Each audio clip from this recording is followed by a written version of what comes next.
We're continuing to look at the 27 elements of a highly effective private duty home care company, and we're still moving in the people pillar, but now we're down to the managerial level. And the element we want to look at now is staff structure.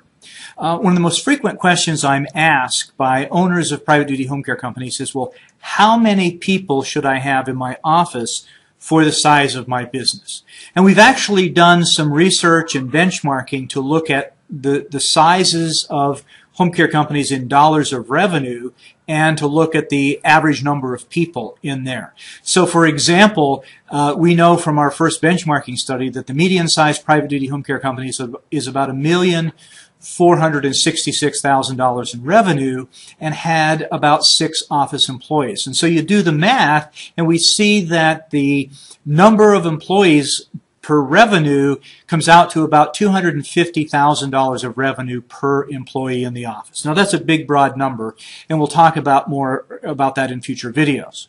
The second thing we look at in terms of staff structure are the basic business processes. There are certain things that you need to do in your business, whether you're a $100,000 company or a $10 million company. And so then the question becomes, how many people do you need to do those processes effectively to serve your clients and families, and who's going to do what? And so we look at basic processes such as sales, marketing, intake, scheduling, recruiting, care coordination, billing, payroll, and so we have those basic functions that must be done. And then we look at the third element of your staff structure, which is the positions that you have in your office and the position descriptions. Who's going to do what? And so it's a matter of starting, let's say you start your business and you're all alone doing everything, and then you hire that next person. What are the functions that you're going to perform, and what are the functions that your first employee is going to perform?